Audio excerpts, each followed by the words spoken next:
Hello, everyone.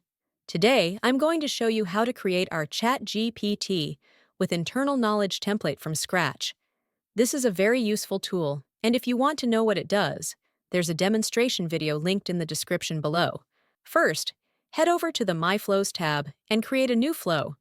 You can name the flow as you wish and add a description.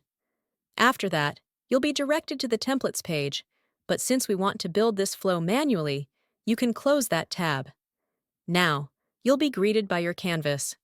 This is where all flows are created. The first step in our flow creation journey is adding the fundamental components: the input, which is the user's query, and the output, which is the chatbot's response to that query. All components between the input and output shape the chatbot's response into the desired output. Let's get started by adding our first component. We'll begin with Document Retriever to enable our chatbot to access the custom knowledge sources we set up earlier. Next, we'll add the prompt component. This is where you'll define the chatbot's instructions. The prompt is designed to generate accurate and relevant responses based on your knowledge sources. The prompt is provided in the description below and is also displayed on the screen for you to copy. Feel free to tweak and experiment with the prompt to suit your specific needs.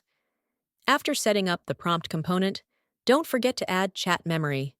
This feature ensures that the chatbot can retain context, allowing it to provide relevant follow-up information if the user has additional questions. Next, we'll connect the prompt component to a text generator, enabling our flow to produce accurate and helpful responses. Finally, we'll link the prompt to the output, completing the setup. And there you have it. We've successfully created the ChatGPT with internal knowledge template. Don't forget to add your own knowledge sources in the Schedules or Documents tab. This is covered in detail in another video, which you can find linked in the description below. Thank you for watching. If you have any questions about this flow, feel free to reach out or drop them in the comments section below.